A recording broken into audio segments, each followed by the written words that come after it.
So hello guys, welcome back to my new video. In this video we are going to talk about the MPMS university के जो paper होने वाले जबलपुर के, उनमें जो nursing foundation का पेपर होने वाला है, उनमें जो भी क्वेश्चंस है, मैंने एक सेट बनाया है। उस सेट को हम लोग देखें कि ऐसे कौन कौन से भी क्वेश्चन है जो एग्जाम में आ सकते हैं MPMS के। सो हमारा जो फर्स्ट है वो पहले ये जान लेते हैं कि वो कितना मार्क्स का पेपर आता है हमारा नर्सिंग फाउंडेशन का। ठीक है, तो नर्सिंग फाउंडेशन का पेपर आता है मैक्सिमम मार्क्स 75 मार्क्स का होता है। ठीक है, टाइम होता है 3 घंटे का, और उसके बाद कुछ इंस्ट्रक्शंस होते हैं कि कौन कौन से आपको इंस्ट्रक्शंस को फॉलो करने हैं। ठीक है, तो इंस्ट्रक्शंस क्या होते हैं? All questions are compulsory. आपको जितने भी क्वेश्चंस दिए हैं वो सारे के सारे कंपलसरी है।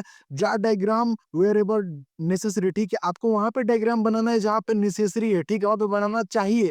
Answers of questions and sub questions must be written strictly according to the serial order of question paper, otherwise the question should not be value. ठीक है, कोई भी क्वेश्चन लिखने से पहले आपको क्वेश्चन का नंबरिंग देना है कि भाई क्वेश्चन 3 का ए है, क्वेश्चन फर्स्ट का बी है। जो आप क्वेश्चन अटेंड कर रहे हो उसका पहले हेडिंग दो कि आप कौन से क्वेश्चन का आंसर वहां पर लिख रहे हो। ठीक है, do not right anything on the blank portion of the question paper. If written such anything, such type of act will be considered as an attempt to resort to unfair means. ठीक है, अगर आप अपने जो blank paper है, अगर question paper के पीछे जो ब्लैंक पेज है या फिर ब्लैंक कहीं भी आपको पड़ा, अगर आप केवल आपको आंसर शीट में ही लिखना, अगर ऐसे आपको भी वहां पे एग्जामिनर अगर देख लेता है कि आप एग्जाम के पेपर जो क्वेश्चन पेपर है, अगर कोई भी चीज ऐसा एग्जाम के पेपर पर लिख रहे हो, कुछ भी अनर्गल चीज आप इंडिकेट कर रहे हो, तो आपको वहां पे कोई ना कोई वहां पे एग्जामिनर जो है स्ट्रिक्ट एक्शन ले लेगा। तो आपको बिल्कुल ऐसा नहीं करना है, आपको केवल अपने आंसर्स को अपने आंसर शीट में लिखने हैं। ठीक है, a student can answer the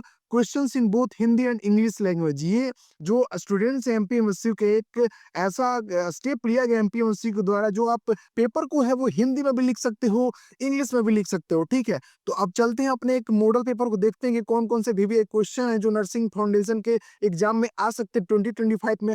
और ये मान लो बेटा कि जो ये क्वेश्चन पेपर को देख के जाएगा विद सॉल्यूशन, अगर ये क्वेश्चन पेपर को देख के जाता है, खुद से सॉल्यूशन एक रेडी करके जाता है, पढ़ के जाता है, तो भाई वो फाड़ के आने वाले पेपर में, फोड़ के आने वाले पेपर को। ठीक है, नर्सिंग फाउंडेशन में एटलीस्ट नहीं नहीं तो 95% उसका रखा हो, अगर ये सारे क्वेश्चन वो लगा लेता है। ठीक है,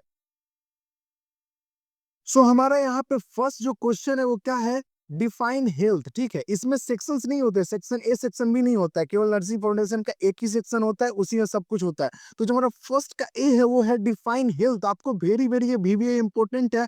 आपको हेल्थ का डिफिनीशन अकॉर्डिंग टू डब्ल्यूएचओ इन 1948 में दिया गया था डब्ल्यूएचओ के द्वारा, वो आपको पढ़ लेना है, क्लियरली पढ़ लेना रहा क्या है डेफिनेशन हेल्थ का। ठीक है, उसके बाद explain the concept of health. ठीक है, कॉन्सेप्ट ऑफ हेल्थ क्या है, कौन कौन से उसके कॉन्सेप्ट होते हैं, क्या क्या कॉन्सेप्ट है हेल्थ का, उस सारी चीज को आपको लिखना है, आपको पढ़ना है।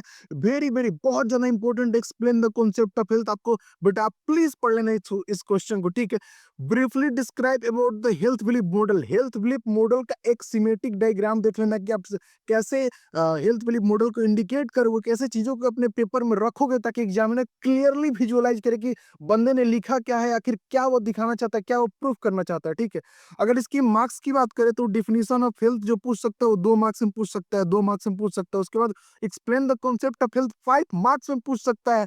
Briefly describe about health belief model वो 8 मार्क्स में पूछ सकता है। ठीक है, तो इसके अकॉर्डिंग आपको वहां पर चीजें लिख के आनी है कि डिफाइन हेल्थ, हेल्थ क्या है एक्चुअली, उसका डेफिनेशन लिखना है अकॉर्डिंग टू डब्ल्यूएचओ। वहां पे कम से कम 2 डेफिनेशन आपको डालने हैं। ठीक है, उसके बाद कॉन्सेप्ट ऑफ हेल्थ आपको लिखना है अकॉर्डिंग टू 5 नंबर, तो एटलीस्ट आपको कम से कम 3 पेज आपको वहां पे भर के आने, मतलब 3 पेज प्रॉपर तरीके से लिख के आने, क्लियरली तरीके से।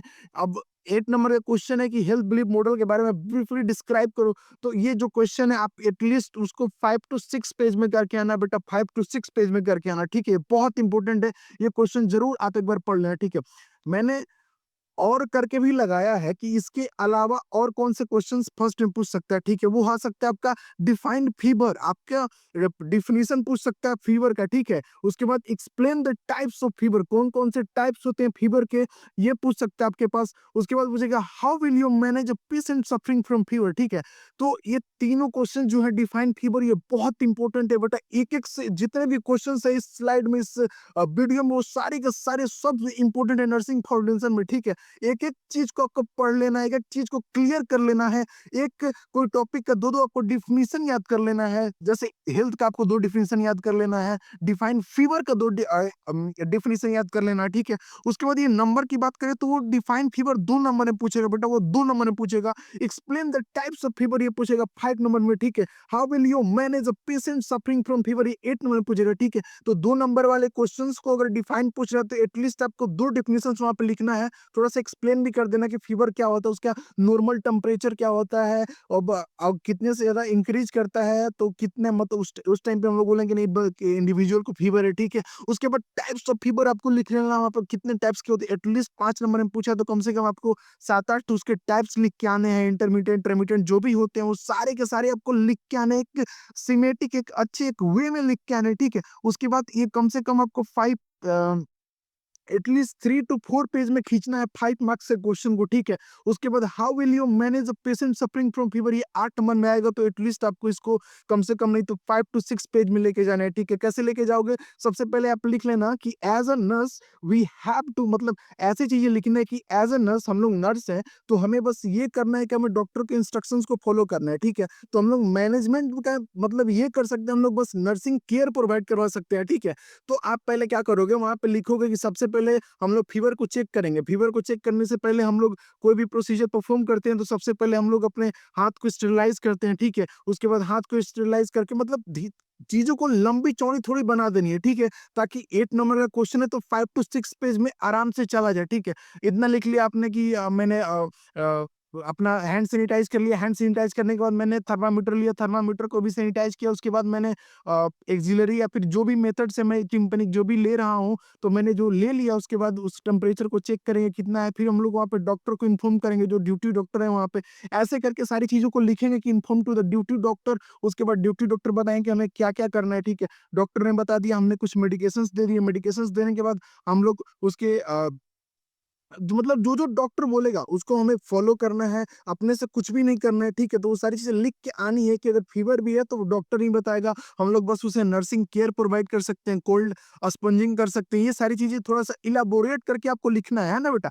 उसके बाद जो सेकंड क्वेश्चन है उसका ए है वो डिफाइन बॉडी टेम्परेचर, आपको बॉडी टेम्परेचर को डिफाइन करना है, ये कितने नंबर में आ सकता है, ये 2 नंबर में आ सकता है, ठीक है? डिफाइन बॉडी टेम्परेचर से एटलीस्ट 2 वहाँ पर डेफिनिशन बॉडी टेम्परेचर के लिख के आने हैं वहाँ पे 2 डेफिनिशन आपको लिखना पड़ेगा। उसके बाद analyst the factor affecting body temperature, body factor को जो बॉडी टेम्परेचर है उससे कौन-कौन फैक्टर उसे अफेक्ट करता है, तो सारी चीज़ें वहाँ पे लिख के आनी है जैसे कि एक्टिविटी हो गया, एज हो गया, क्लाइमेट हो गया, उसके बाद क्या होगा बेटा, उसके बाद होगा तुम्हारा जैसे मान लो कि क्लाइमेट हो गया, उसके बाद मेडिकेशंस कोई ले रहा है इंडिविजुअल, उसका जेंडर क्या है, तो जैसे मैंने एक्टिविटी लिखा, तो अब एक्टिविटी के अंदर में आपको चीज़ें थोड़ी-थोड़ी लिख के उसके अंदर आनी पड़ेगी क्योंकि बेटा जो है 5 नंबर्स का है, 5 मार्क्स का है, ठीक है? तो एटलीस्ट आपको कितना मतलब 3 टू 4 पेज 5 मार्क्स के जो क्वेश्चन उसे 3 से 4 पेज में आपको लिख के आना है, ठीक है? उसके बाद क्या explain the nursing care of the patient who is having pain, ये क्वेश्चन 8 नंबर में है, ठीक है? तो आपको नर्सिंग केयर पर मतलब कैसे किसी को पेन है, तो हम लोग कैसे उसे कौन-कौन से नर्सिंग केयर प्रोवाइड कर सकते हैं, उसके कौन-कौन से पोज़ीशन प्रोवाइड कर सकते हैं अकॉर्डिंग टू द पेन, ठीक है? तो इसे चीज़ों को इलैबोरेट करना सीखो, इलैबोरेट जब करोगे चीज़ों को ना तो अपने आप क्या होगा कि एक नई-नई स्टेप आपको याद आएगी, वहाँ पे लिखना 8 नंबर में तो कम से कम 5 से लेके 6 पेज वहाँ पे लिख के आना है। अगर इसके अलावा और भी है, इसमें और क्या क्वेश्चंस आ सकते हैं सेकंड में, आ सकता है define communication, explain its barriers and factor affecting communication, what are the methods of communication and it process, ठीक है? तो जो डिफाइन कम्युनिकेशन है वो 2 नंबर में आएगा आपका, ठीक है? तो कम्युनिकेशन के 2 प्रोसेस उसके 2 डेफिनिशन आपको याद कर लेने हैं, ठीक है? Explain it barriers and factors affecting communication, जो उसके बैरियर्स है, क्या-क्या एनवायरमेंटल है, जो भी चीज़ें हैं सबको आपको जो बैरियर्स है आपको पूरे तरीके से पढ़ लेना है, बहुत इंपॉर्टेंट है, बहुत वीवीआई आपको प्लीज़ पढ़ लेना है बेटा, प्लीज़ पढ़ लेना है इस चीज़ को, ठीक है? उसके बाद फैक्टर अफेक्टिंग कम्युनिकेशन, जो-जो फैक्टर्स होते हैं, जो कम्युनिकेशन को अफेक्ट करते हैं, उन सारी चीज़ों को आप पढ़ के जाना, एक-एक चीज़ को क्लियर करके जाना, ठीक है? उसके बाद what are the methods of communication and its process, ठीक है?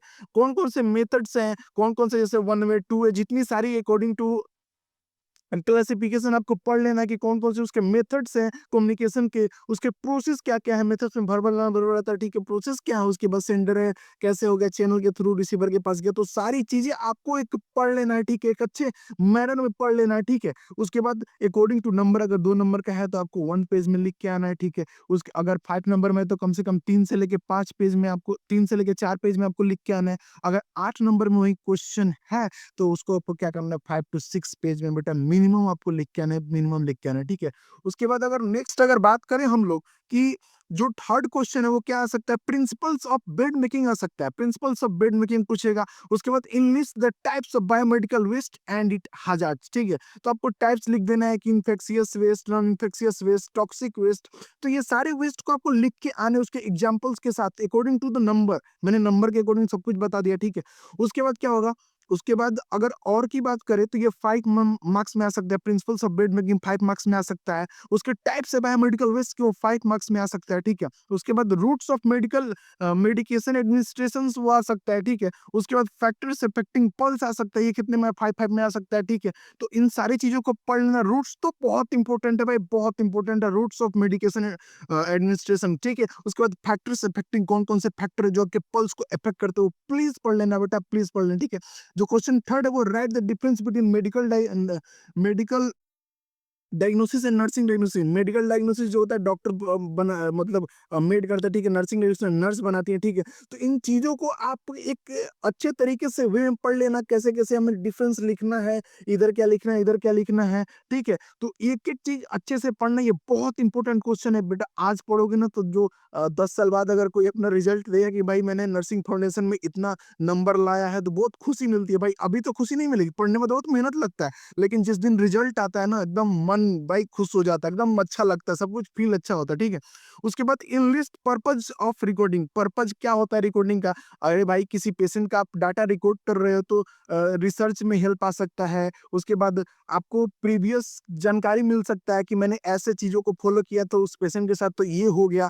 तो रिकॉर्डिंग का क्या मेन पर्पज होता है, किस पर्पज के लिए हम लोग रिकॉर्ड करते हैं किसी पेशेंट के डाटा को, तो आपको वहां पे लिख के आना है, ठीक है। अगर नंबर्स की बात करें तो वो 5 नंबर में आ सकता है डिफरेंस, और उसके बाद जो पर्पज है रिकॉर्डिंग का वो भी 5 नंबर में आ सकता है। तो 5 नंबर वाले क्वेश्चन को एटलीस्ट 3 टू 4 पेज में करके आना है, ठीक है। उसके बाद अगर और इसी में थर्ड में अगर और कौन सा क्वेश्चन पूछ सकता है, वो पूछ सकता है name the common sites of taking pulse. Pulse के साइट्स आपको बता देने हैं, टेम्पोरल होते हैं, कैरोटिड होते हैं, एपिकल होते हैं, ब्रैकियल होते हैं, रेडियल होते हैं, फेमोरल होते हैं, पोप्लाइटल होते हैं, डोर्सल पेडिस, उसके बाद पोस्टीरियर टिबिया। तो ये सारी चीजों को आपको पढ़ के जाना है, वहां पे पढ़ना है। और उसके बाद देखो जैसे कैरोटिड लिख दिया तो कैरोटिड के बारे में, उसके बारे में थोड़ा सा डिस्क्राइब कर देना वहां पे, ठीक है, चीजों को। उसके बाद explain different strategies to prevent nosocomial infection in the hospital. भाई एज ए नर्स हम लोग कौन कौन से ऐसे स्टेप्स ले सकते हैं, कौन कौन से स्ट्रेटजीज अपना सकते हैं ताकि जो नोजोकोमियल इन्फेक्शन है वो प्रिवेंट हो सके। तो भाई सबसे पहले मास्क आप यूज करो, हैंड सैनिटाइज करते रहो, कोई भी प्रोसीजर करने से पहले हैंड सैनिटाइज करो, करने के बाद भी हैंड सैनिटाइज करो। आप मास्क पहनो, ठीक है। उसके बाद ग्लव्स पहनो, पीपी जितनी किट होती है वो सारे, मतलब जो भी प्रिकॉशंस होते हैं उनको आपको यूज करना। तो सारी चीजों को आप वहां पे लिख के आना आंसर्स में, ठीक है। अगर यही नेक्स्ट की बात करें, जैसे नेक्स्ट में क्या है, जो फोर्थ क्वेश्चन है, राइट शॉर्ट्स नोट्स एनी 5, ठीक है। एनी 5 पे शॉर्ट नोट्स है, तो उसमें क्या हो सकता है, हेल्थ केयर टीम पूछ सकता है, admission and discharge of a patient, comfort devices, nurses responsibility during O2 administration. उसके बाद कोड ऑफ एथिक्स है, types of hospital and its function, steps of nursing process, death and grieving, CPR, cardiopulmonary resuscitation, methods of physical examination, ठीक है।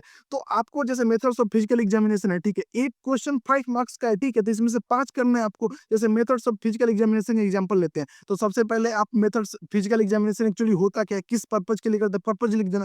उसके बाद methods आप start करना। Method क्या क्या होते हैं बेटा, मेथड होते हैं इंस्पेक्शन, पाल्पेशन, परकशन, ऑस्कल्टेशन। तो उसके अंदर सारी चीजों को लिख के आने हैं, ठीक है। उसके बाद जब लिखोगे चीजों को तो भाई बहुत इजी क्वेश्चन पूछता है। आपको बस थोड़ा सा माइंड लगाना, आपको रट्टू तोता नहीं बनना है, वहां पे चीजों को थोड़ा सा समझना है, अपने अंडरस्टैंडिंग से समझना है, अपने सेंस ऑफ ह्यूमर से समझना है कि मैं कैसे पढ़ूंगा ताकि वहां पे चीजें याद हो जाए, ठीक है। रटना नहीं है, चीजों को समझ के जाना है, ठीक है। क्योंकि नर्सिंग फाउंडेशन प्रैक्टिकल चीज है, प्रैक्टिकल चीज आप इमेजिंग करोगे, इमेजिंग कर करके चीजों को आंसर्स को वहां पे लिखोगे, ठीक है। तो अगर आपको इस क्वेश्चंस का आंसर चाहिए, अगर आंसर्स वाली इसके वीडियो चाहिए तो आप कमेंट कर सकते हो, मैं एक आंसर वाली एक नई वीडियो इस पे बना दूंगा, ठीक है। तो वीडियो अगर आपको अच्छी लगी तो हमारे चैनल को लाइक करें, सब्सक्राइब करें and don't forget to press the bell icon, और ज्यादा से ज्यादा बच्चों के पास शेयर करें ताकि उनके एग्जाम में हेल्प हो जाए, क्योंकि बहुत बच्चे कंफ्यूज हैं अभी। अभी जो माहौल चल रहा है एमपीएमसी, क्योंकि भाई फर्स्ट पेपर है यूनिवर्सिटी का, ठीक है, तो काफी कंफ्यूज है कि कौन कौन से क्वेश्चंस आ सकते हैं, तो उनके पास ये वीडियो जरूर शेयर करें ताकि उनको हेल्प मिल जाए, ठीक है। And thanks, have a great day, bye.